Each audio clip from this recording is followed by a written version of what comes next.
حول ولا قوة إلا بالله العلي العظيم.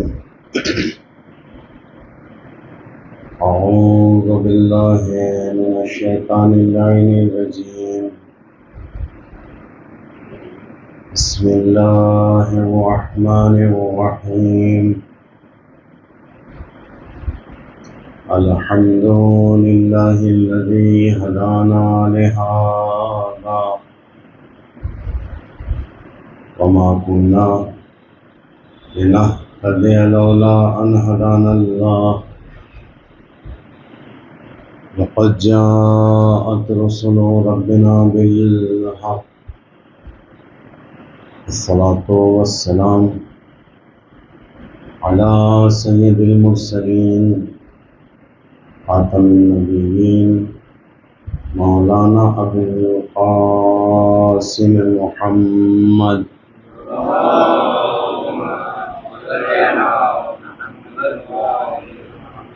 وعلى آله الطيبين الطاهرين المعصومين ولعنة الله على أعدائهم أجمعين من يومنا هذا إلى قيام يوم الدين. أما بعد، فقد قال رسول الله صلى الله عليه وآله وسلم: إن لقتل الحسين حرارة في قلوب المؤمنين لا تبردوا أبدا. صلوات محمد وعلى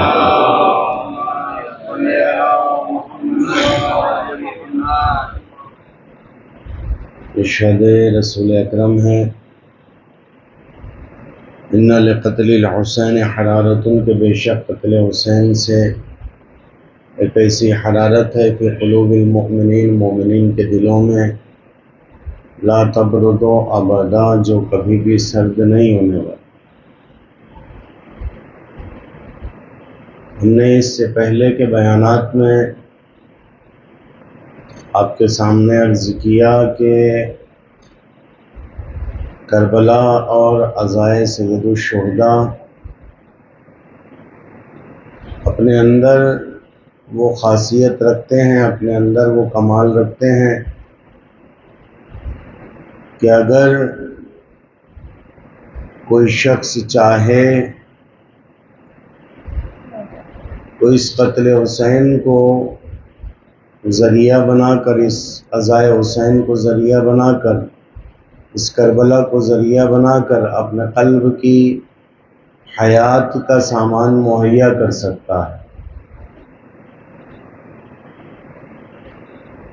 یہ تمام چیزیں سامان ہدایت ہیں. سامان ہدایت جو ہوتی ہیں وہ ہدایت تک پہنچنے کا ایک ذریعہ اور ایک راستہ ہوتے ہیں. جیسے قرآن نے کہا کہ الف لام میم ذالک الکتاب لا ریب فیہ ھدی للمتقین.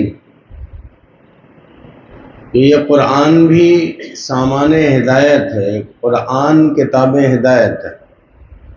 کہ یہ قرآن تمہاری ہدایت کرے گا مگر ایک شرط کے ساتھ کہ ھدی للمتقین، یہ ہدایت کرے گا صاحبان تقوی کی.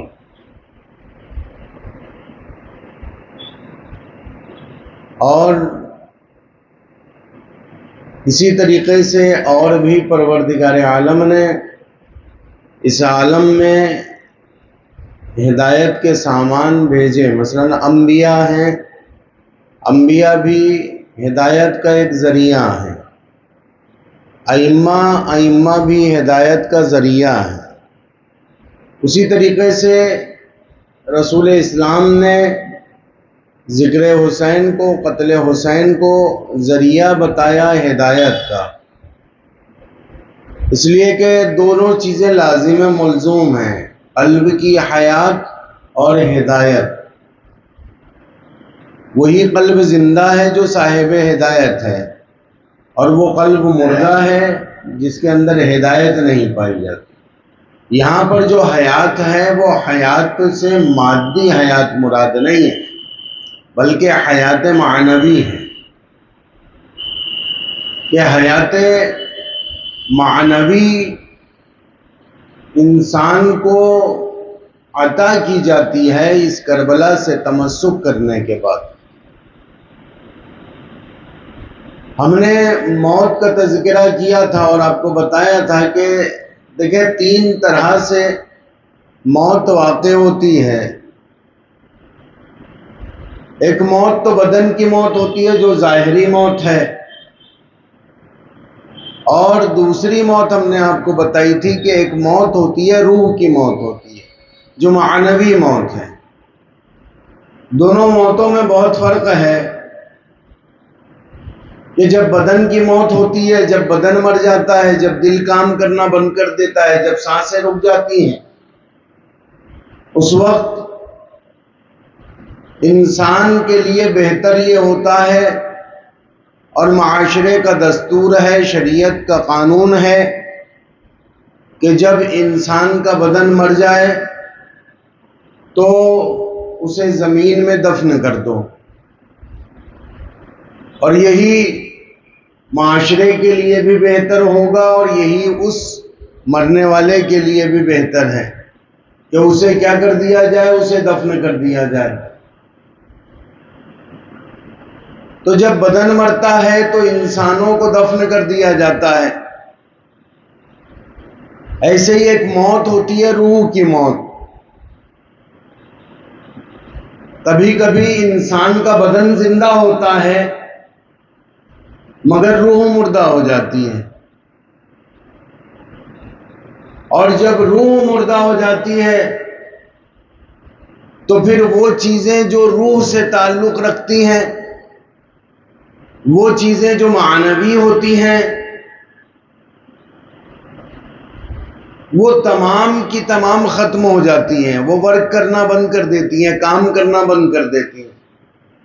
جیسے ہمارے بدن سے تعلق رکھتے ہوئی چیزیں، ہمارا ہاتھ ہے، ہمارا پیر ہے، ہماری آنکھیں ہیں، ہمارے کان ہیں، جب بدن مر جاتا ہے تو پھر نہ ہاتھ کام کرتا ہے، بدن مر جاتا ہے تو پیر کام نہیں کرتا، بدن مر جاتا ہے تو آنکھیں کام نہیں کرتی، اور جب روح مر جاتی ہے تو پھر انسان کے وہ اعضاء جو روح سے تعلق رکھتے ہیں وہ کام کر دینا بند کر دیتے ہیں۔ بدن سے تعلق رکھنے والے اعضاء بدن کی موت پر کام کرنا بند کرتے ہیں، روح سے تعلق رکھنے والے اعضاء روح کی موت کے وقت کام کرنا بند کر دیتے ہیں۔ روح سے تعلق رکھنے والے اعضاء کیا ہیں؟ روح سے تعلق رکھنے والی چیزیں کیا ہیں؟ مثلا نیکیوں کی رغبت، برائیوں سے نفرت، یہ روح سے تعلق رکھتی ہے چیزیں۔ احقاق حق، ابطال باطل، یہ روح سے تعلق رکھتی ہے چیز۔ یہ تمام چیزیں پھر کام کرنا بند کر دیتی ہیں، اور کبھی کبھی تو انسان اس مقام تک پہنچ جاتا ہے جب اسے حق باطل اور باطل حق لگنے لگتا ہے۔ بھائی انسان اگر اندھیرے میں آنکھیں بند کر کے، تمام لائٹ بند کر کے کسی چیز کو ٹٹولے اور وہاں پر کئی چیزیں رکھی ہوں تو ہو سکتا ہے کہ کبھی وہ سفید کو کالا کہے اور کالے کو سفید کہے، اس لیے کہ روشنی نہیں ہے، دکھائی نہیں دیتا۔ تو اگر وہ سفید کو کالا کہہ رہا ہے اور کالے کو سفید کہہ رہا ہے تو یہ ممکن ہے۔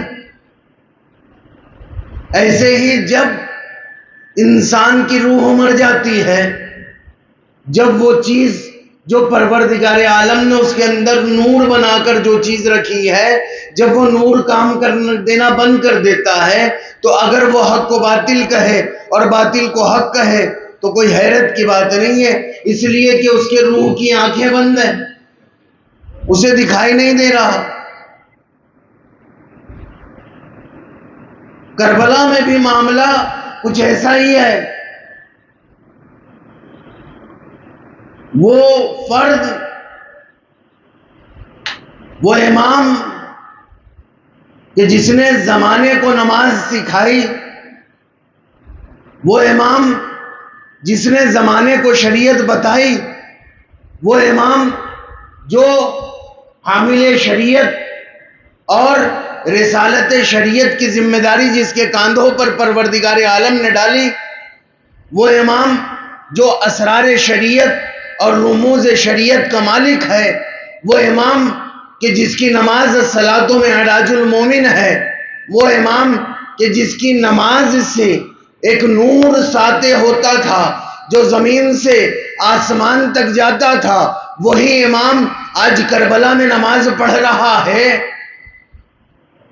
تو یہاں پر کچھ عقل کے اندھے، کچھ روح کے اندھے کہ جنہیں کچھ سجھائی نہیں دے رہا، وہ جب امام کو نماز پڑھتا ہوا دیکھ رہے ہیں، وہ کہتے ہیں کہ معاذ اللہ، استغفر اللہ، امام تمہاری نمازیں قبول نہیں ہیں. انہیں اتنا غرور اپنے حق پر ہونے کا، انہیں اتنا غرور اپنی نمازوں کا کہ وہ امام کی نماز کو کہتے ہیں کہ تمہاری نمازیں نہیں ہیں.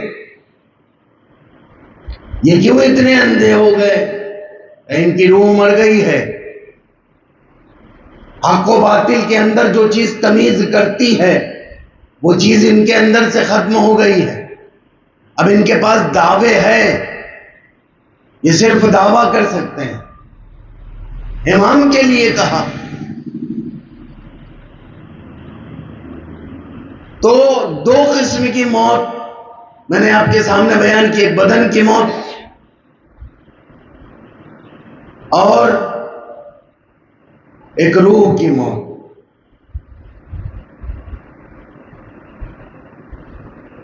اکثر ایسے ہوتا ہے کہ ہم اپنی حیات میں، اپنی زندگی میں بہت فرما بردار ہوتے ہیں، سبھی کے فرما بردار ہوتے ہیں. کوئی شخص ہوتا ہے سب کا فرما بردار ہوتا ہے،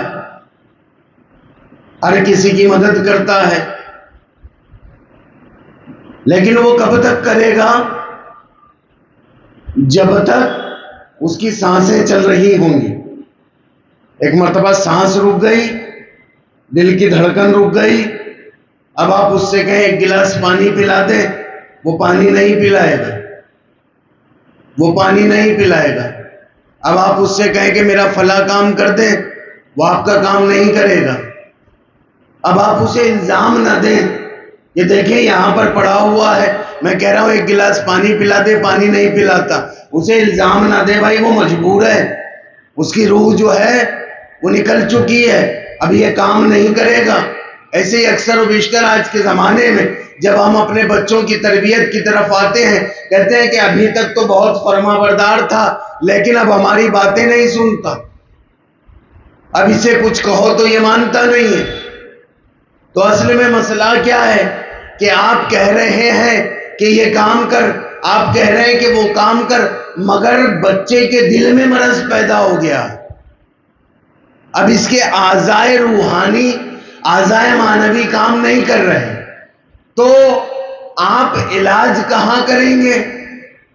کبھی کبھی ہم اسے جسمانی سزا دیتے ہیں، کبھی کبھی ہم اسے جسمانی سزا دیتے ہیں.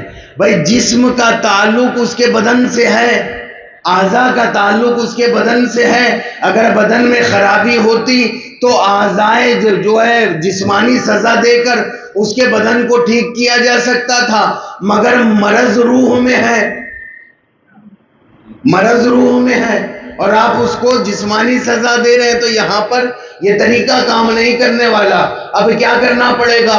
علاج بھی معنوی کرنا پڑے گا، علاج بھی معنوی کرنا پڑے گا. اس کے روح کو درست کرو، اس کی معنویات کو درست کرو، دیکھو وہ ٹھیک ہوتا ہے نہیں ہوتا. تو یہ دوسری موت انسان کی روح کی موت ہے، روح کی موت. اب جب روح مر جائے تو کیا کریں؟ روح مر جائے تو کیا کریں؟ تو حدیث میں نے آپ کے سامنے پڑھی، ان لقتل الحسین حرارۃ فی قلوب المومنین، کہ قتل حسین سے مومنین کے دلوں میں حرارت ہے۔ ذکر حسین سے متمسک ہو جاؤ، کربلا سے متمسک ہو جاؤ، یہ حیات عطا کرتی ہے، یہ زندگی عطا کرتی ہے۔ اور تیسری موت کیا ہوتی ہے؟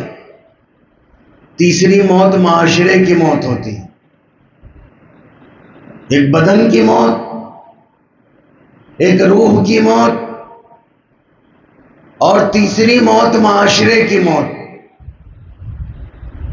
جس طریقے سے بدن مرتا ہے، جس طریقے سے روح مرتی ہے، اسی طریقے سے معاشرہ بھی مرتا ہے۔ ایک قوم، ایک معاشرہ کیا ہوتا ہے؟ چند افراد کا مجموعہ جو مل کر یک بدن ہو کر، یک روح ہو کر کسی کام کو انجام دیتا ہے، اجتماعی کام کو انجام دیتا ہے۔ اور عزیزان گرامی یاد رکھیں، بدن کی موت سے فرد جدا ہوتا ہے، روح کی موت سے ضمیر جدا ہوتا ہے، اور جب معاشرے کو موت آتی ہے تو یہاں سے دین رخصت ہوتا ہے۔ جب معاشرے کو موت آتی ہے تو پھر دین رخصت ہو جاتا ہے۔ بہت عظیم موت ہو جاتی ہے معاشرے کی موت۔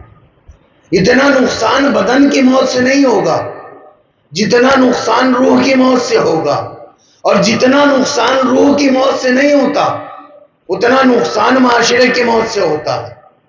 معاشرے کی موت کب ہو جاتی ہے؟ معاشرہ کب مر جاتا ہے؟ کہ قبرستان کب بنتا ہے؟ قبرستان کب بنتا ہے؟ کہے جب کئی بدن کی موت ہو جائے اور کئی بدن کسی جگہ پر دفن کر دیے جائیں تو وہ جگہ قبرستان کہلاتی ہے، وہ جگہ قبرستان کہلاتی ہے۔ ایک بدن مرا، آپ نے کسی زمین پر دفن کر دیا، دوسرا بدن مرا، آپ نے اسی زمین پر دفن کر دیا، تیسرا بدن مرا، آپ نے اسی زمین پر دفن کر دیا۔ ایسے ہی 150 بدن جس زمین پر دفن ہو جائیں اس زمین کو ہم قبرستان کہتے ہیں۔ اور جب معاشرہ کیسے مرتا ہے؟ کہے جس طریقے سے کئی بدن کے مرنے کے بعد جس زمین میں دفن کر دیا جاتا ہے اس زمین کو قبرستان کہا جاتا ہے، اسی طریقے سے جب کئی روح کسی معاشرے میں ایک ساتھ مر جائے، جب کئی روح ایک معاشرے میں ایک ساتھ مر جائے تو کہے وہ معاشرے کی موت ہو جاتی ہے، کہ اب معاشرے میں افراد چل پھر تو رہے ہیں مگر کئی روحیں ایک ساتھ مردہ ہیں۔ صلوات پڑھیں محمد۔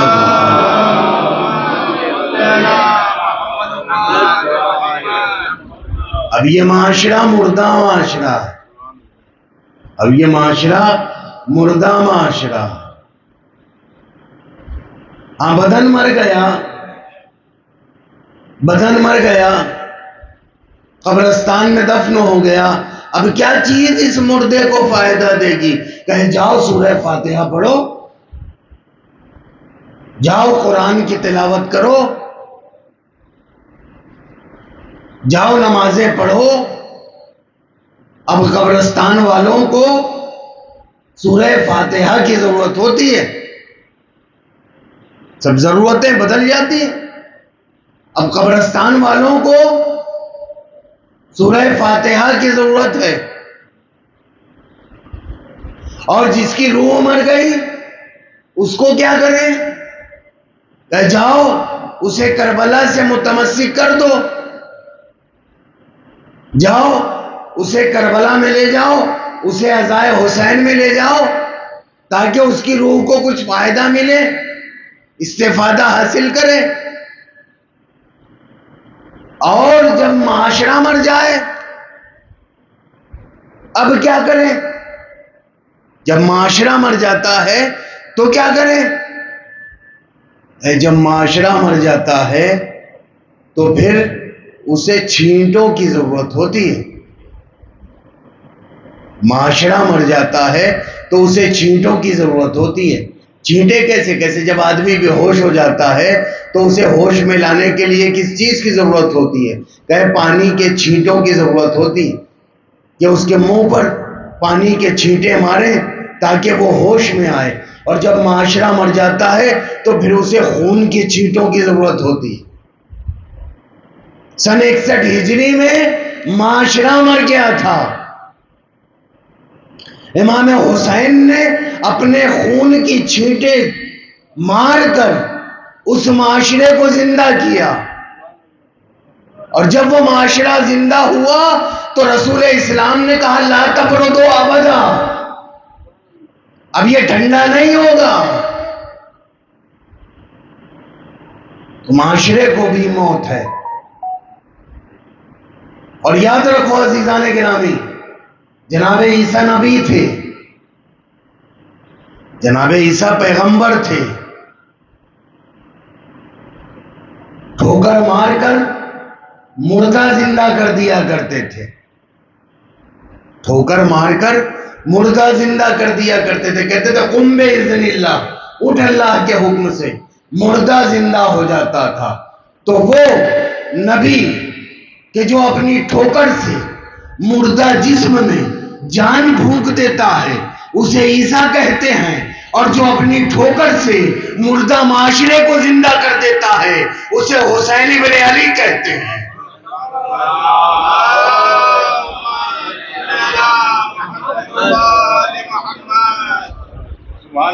امام نے معاشرے کو زندہ کیا. تو 3 قسم کی موت: بدن کی موت، روح کی موت اور معاشرے کی موت. معاشرہ مرتا ہے جیسے بدن کو غذا کی ضرورت ہے. بدن کو غذا کی ضرورت ہے کہ کھاؤ گے تو زندہ رہو گے. ہواؤں کی ضرورت ہے کہ ہوا چلتی رہے گی تو زندہ رہیں گے. پانی کی ضرورت ہوتی ہے کہ جب تک پانی پیتے رہیں گے زندہ رہیں گے. اور اگر یہ چیزیں بند ہو گئی تو مر جاتا ہے بدن. ایسے روح، اگر قرآن سے متمسک رہو گے زندہ رہو گے، نمازوں سے متمسک رہو گے زندہ رہو گے، کربلا سے متمسک رہو گے زندہ رہو گے، حدیثوں سے متمسک رہو گے زندہ رہو گے. اور ان کا رابطہ اگر روح سے کٹ جائے تو پھر روح مر جاتی ہے. ایسے ہی معاشرہ ہے. معاشرے کو زندہ رکھنے کے لیے کیا کریں؟ معاشرے کو زندہ رکھنا ہے تو پیغام کربلا سناتے رہنا ہوگا. معاشرے کو زندہ رکھنا ہے تو پیغام کربلا سناتے رہنا ہوگا تاکہ معاشرے میں حیات رہے، تاکہ معاشرہ زندہ رہے، تاکہ معاشرہ باحیات رہے. اگر معاشرہ مر گیا تو پھر مسجدوں میں نمازیوں کی تعداد پر گھمنڈ نہ کرنا. معاشرہ اور معاشرے کی حیات مسجدوں کی تعداد سے نہیں دیکھی جاتی. معاشرے کی حیات حج کرنے والوں سے نہیں دیکھی جاتی. معاشرے کی حیات روزہ رکھنے والوں کی تعداد سے نہیں دیکھی جاتی. معاشرے کی حیات تب دیکھی جاتی ہے کہ جب حسین وقت امام وقت قیام کرے تو امام وقت کے ساتھ تعداد کتنی نکلتی ہے یہ بتاتی ہے کہ معاشرہ زندہ ہے یا مر گیا. بھئی حج کرنے والے تو سن 61 ہجری میں بہت تھے. ایک عظیم تعداد تھی، مسجدیں نمازیوں سے چھلک رہی تھی. تو کیا معاشرہ زندہ تھا؟ کہے ہمیں تو تب پتہ چلا جب حسین زمان نے قیام کیا اور ان کے پیچھے صرف 72 لوگ آئے، وہ افراد بھی تھے جن سے کہا گیا کہ چلو حسین نے قیام کیا ہے، چلو حسین کربلا کی طرف جا رہے ہیں، تو وہ لوگوں نے حج کا بہانہ کیا، ان لوگوں نے نمازوں کا بہانہ کیا، تو پتہ چلا کہ نہیں، یہ معاشرہ زندہ نہیں تھا، معاشرہ مر گیا تھا، معاشرے کو موت آ گئی تھی۔ یہ معاشرے کی موت ہے، یہ ہے معاشرے کی موت۔ معاشرہ بھی مرتا ہے، قوم بھی مرتی ہے، قوم بھی مرتی ہے۔ بس حضرت تعالیٰ نے مضمون، اگر قوم کو موت سے بچانا ہے تو پھر قوم کو ذکر حسین اور پیغام حسین زندہ رکھنا ہوگا۔ کربلا اقتدار کی جنگ نہیں تھی کہ جسے اقتدار میں محدود کر کے دیکھا جائے کہ آج مکہ مسلمانوں کے پاس، مدینہ مسلمانوں کے پاس، شام مسلمانوں کے پاس، عراق مسلمانوں کے پاس، کہ بات اقتدار کی تھی ہی نہیں جو ہم مکہ و مدینہ کی بات کریں۔ بھائی جنگ تو اقدار کی تھی، جنگ اقتدار کی نہیں تھی، جنگ اقدار کی تھی۔ اقتدار کی جنگ ہوتی تو ہم یہ دیکھتے کہ مکہ و مدینہ ہمارے پاس ہے یا نہیں ہے۔ جنگ اقدار کی تھی، جنگ ویلوز کی تھی۔ آج اس جنگ کے بعد اگر آپ کو کچھ دیکھنا ہو تو دیکھو آپ کے اندر اقدار ہے یا نہیں ہے، ویلوز ہے یا نہیں ہے۔ اگر اقدار ہے تو مطلب کربلا زندہ ہے، اور اگر اقدار مر گئے تو اس کا مطلب یہ ہے کہ پھر کربلا سے تمسک نہیں کیا جا رہا۔ بہت فرق ہوتا ہے اقتدار کی جنگ میں اور اقدار کی جنگ میں۔ اقتدار کی جنگ میں ساز و سامان لے جایا جاتا ہے، اقتدار کی جنگ میں جنگی سامان لے جائے جاتے ہیں، اقتدار کی جنگ میں وہ افراد جو بدن سے پہلوان ہو انہیں لے جایا جاتا ہے۔ لیکن اقدار کی جنگ میں جو بدن سے پہلوان ہو اسے نہیں لے جایا جاتا، بلکہ جو کردار کا پہلوان ہو اسے لے جایا جاتا ہے۔ اقدار کی جنگ میں جو کردار کا پہلوان ہو اسے لے جایا جاتا ہے۔ لوگ اعتراض کرتے ہیں نا کہ بھائی حسین کو جب نکلنا ہی تھا، حسین کو جب آنا ہی تھا تو پھر اپنے ساتھ پہلوانوں کو جمع کرتے، اپنے ساتھ گھوڑوں کو جمع کرتے، اپنے ساتھ زرہ جمع کرتے، اپنے ساتھ تلوار جمع کرتے۔ جناب امام حسین نے زینب کو کیوں ساتھ لیا؟ ام کلثوم کو کیوں ساتھ لیا؟ اصغر کو کیوں ساتھ لیا؟ تو عزیزان گرامی، جنگ اقتدار کی نہیں تھی جو بدن کے پہلوان کو لے جاتے، جنگ اقدار کی تھی تو امام حسین نے کردار کے پہلوان کو لے گئے۔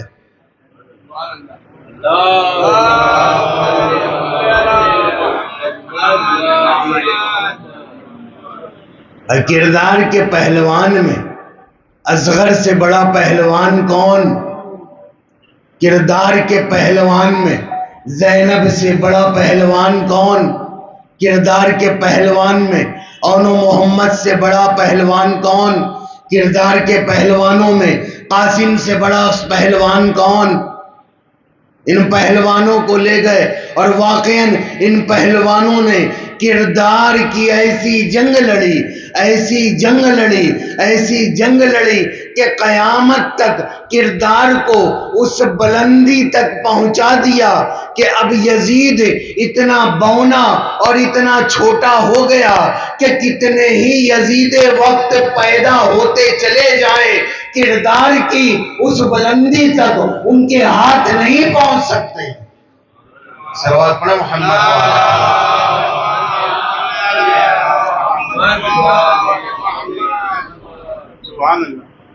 آج اسلام اتنی بلندی پر ہے، اسلام اتنی اونچائیوں پر پہنچ چکا. اسلام کو امام علی مقام نے وہ مقام و بلندی عطا کر دی کہ جب زمانے میں، اور یزید وقت نے ہر زمانے میں اسلام پر ہاتھ ڈالنے کی کوشش کی اور نہ ڈال سکا. ہر زمانے میں یزید وقت نے اسلام پر ہاتھ ڈالنے کی کوشش کی، نہ ڈال سکا.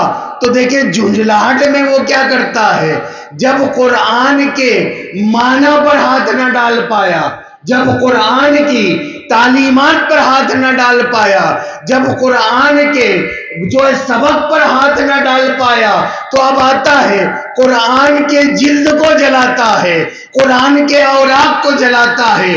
بھائی تو ایک قرآن جلائے گا نا،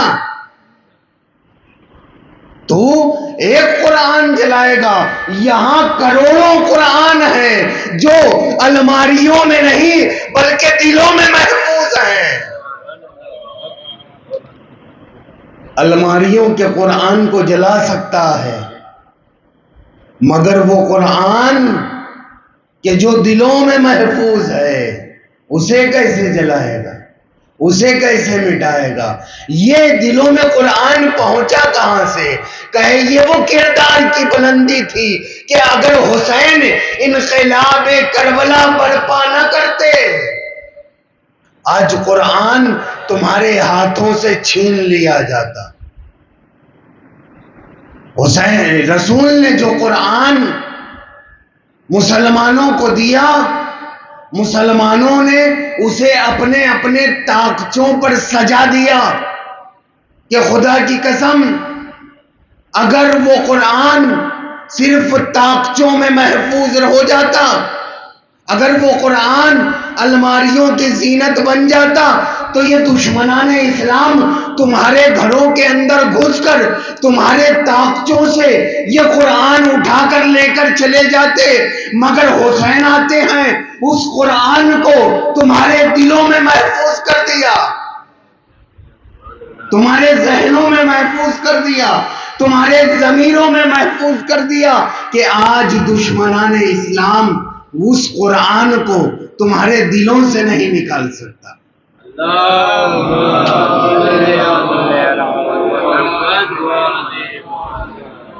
اور ڈنمارک میں قرآن جلایا گیا، کیا نقصان کر لیا؟ واقعاً ہمارے مذہبی جذبات مجروح تو ہوئے، لیکن یہاں پر اگر دیکھنا ہو کیا نقصان کر لے گا، ایک قرآن ہی تو جلایا نا، کیا نقصان کر لیا؟ ایک مصحف ہی تو جلایا. اسلام کا کیا بگاڑا؟ بھائی وہ محبت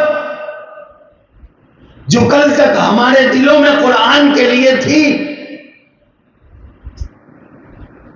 اس محبت کے اظہار کا موقع نہیں مل پا رہا تھا، زمانہ نہیں دیکھ پا رہا تھا کہ انہیں قرآن سے کتنی محبت ہے. لیکن تم نے قرآن کو جلا کر اس محبت کی شمع کو اور روشن کر دیا اور زیادہ فروزہ کر دیا کہ آج ہمیں اس محبت کے اظہار کرنے کا موقع تو ملا. یہ کربلا ہے، یہ جو پریشان ہے نا آج زمانہ کہ اسلام کو جتنا مٹانا چاہو یہ اتنا بڑھتا چلا جاتا ہے، اسلام کو جتنا ختم کرنا چاہو یہ اتنا پھیلتا چلا جاتا ہے. وجہ کیا ہے؟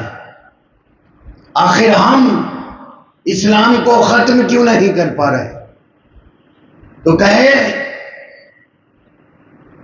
اگر اسلام مادی ہوتا،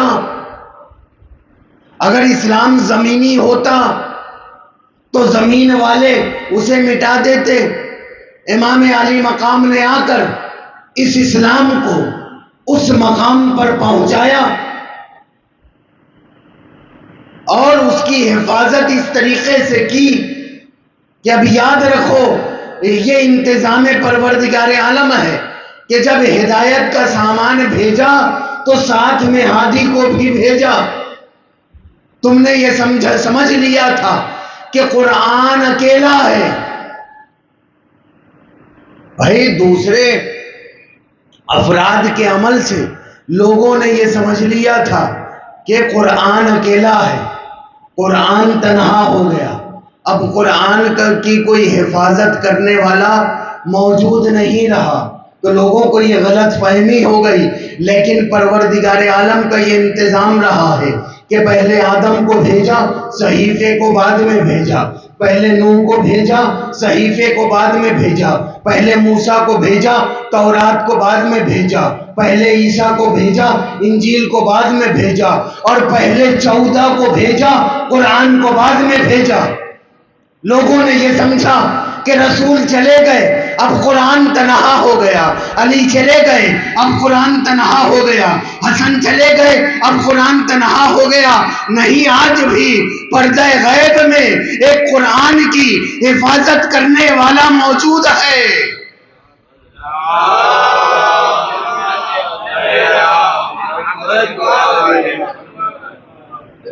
آج بھی نائبین امام، مراجعین اعظام، فقہا زندہ ہیں. ہم بے سرپرست کے نہیں ہیں یا ہمیں بے سرپرست سمجھ لیا گیا. ہم بے والی کے نہیں ہیں جو ہمیں بے والی سمجھ لیا گیا. نہیں، ہمارا سرپرست زندہ ہے. دین کا سرپرست باحیات ہے. بس عزاداران نے مظلوم کر دیا. 8 محرم ہے اور حضرت عباس کے مصائب پڑھے جاتے ہیں.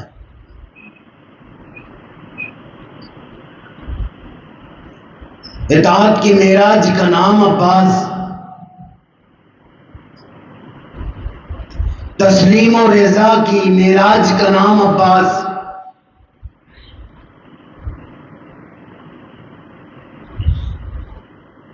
شجاعت کو مقام معراج تک پہنچانے والی ذات کا نام عباس. وہ عباس جس کے ہاتھوں کے تربیت یافتہ علی اکبر، وہ عباس جس کے ہاتھوں کے تربیت یافتہ انو محمد، وہ عباس جس کے ہاتھوں کے تربیت یافتہ قاسم. اور عباس کبھی قاسم کے لاش کے ٹکڑے، کبھی انو محمد کا جنازہ، اور بار بار مولا سے اجازت کا طلب کرنا.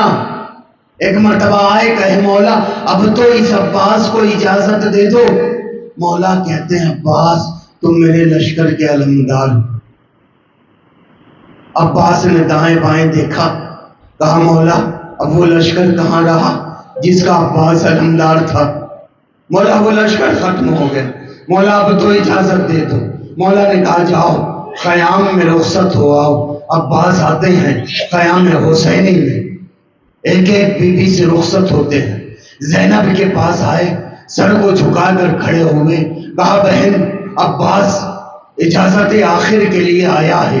زینب نے کہا عباس ایک بات سنتے جاؤ، میرے بابا کہا کرتے تھے زینب تیرے شانوں میں رسن بنے گی، اے زینب تیرے سر سے چادر چھنی گی، لیکن میں اکثر سوچا کرتی تھی ارے جس کا عباس جیسا بھائی ہو، ارے کس میں ہمت ہے کہ اس کے شانوں میں رسل باندھے، مگر عباس اب زینب کو یقین ہو گیا کہ اب زینب کے سر سے چادر چھینی جائے گی، اب زینب کے شانوں میں رسل باندھی جائے گی۔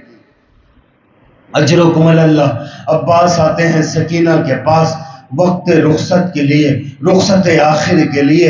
سکینہ کہتی ہے چچا پیاس مارے ڈالے دیتی ہے، اے چچا اگر پانی کی سبیل ہو تو قطرہ پانی کا پلا دیں۔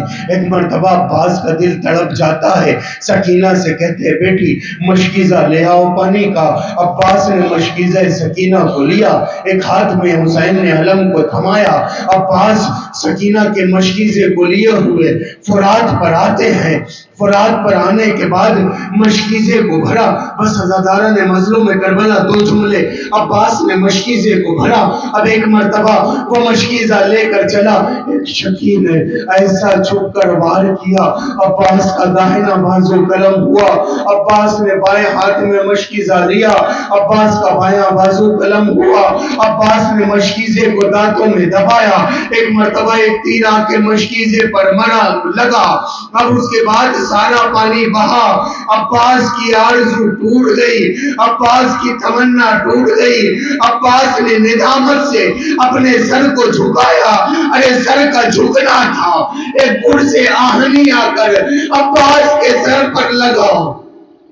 نجرکم اللہ، عباس گھوڑے پر سنبھل نہ سکے، عباس گھوڑے سے زمین پر تشریف لاتے ہیں، آواز دیتے ہیں مولا حسین اس غلام کی خبر لو۔ اب حسین عباس کے سرہانے پہنچتے ہیں، عباس کے سر کو اپنے زانوں پر رکھا، آنکھوں سے خون کو صاف کیا اور کہتے ہیں کہ عباس کوئی خواہش ہو تو بیان کرو۔ عباس کہتے ہیں مولا آپ ہر شہید کے جنازے کو خیمے میں لے جاتے ہیں، مگر مولا میں سکینہ سے شرمندہ ہوں، مولا عباس کے جنازے کو خیام حسینی میں نہ لے جائیے گا، عباس کو اسی زمین پر چھوڑ دیجئے گا۔ اللہ لعنت اللہ علی القوم الظالمین۔ وَسَيَعْلَمُ الَّذِينَ ظَلَمُوا أَيَّ مُنقَلَبٍ يَنقَلِبُونَ إِنَّ لِلَّهِ وَإِنَّا إِلَيْهِ رَاجِعُونَ رِضًا بِقَضَائِهِ وَتَسْلِيمًا لِأَمْرِهِ رَبَّنَا تَقَبَّلْ مِنَّا إِنَّكَ أَنْتَ السَّمِيعُ الْعَلِيمُ۔ ماتم حسین۔